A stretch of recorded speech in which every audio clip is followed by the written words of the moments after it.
Hello po, ako po si Natalie Shane. So for today's video, gagawa po tayo ng flashcard about sa tambalang salita. Ano nga ba ang tambalang salita?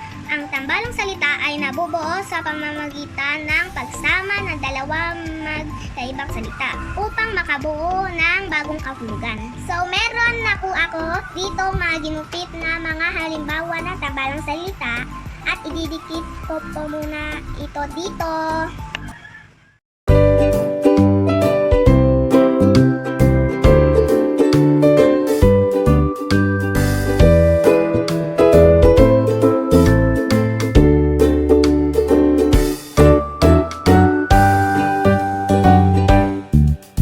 So ito na po ang nagawa nating flashcard na halimbawa ng tambalang salita. Una po, lukso plus tinik. Kapag pinagsama po yan ay luksong tinik. Ibig sabihin po nito ay isang popular na larong Pinoy.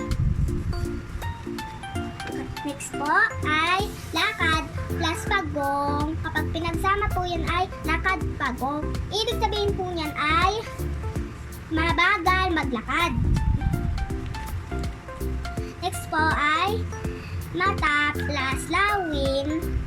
Kapag pinagsama po yan ay matang lawin. Ibig sabihin po yan ay matalas na paningin. Tenga plus kawali.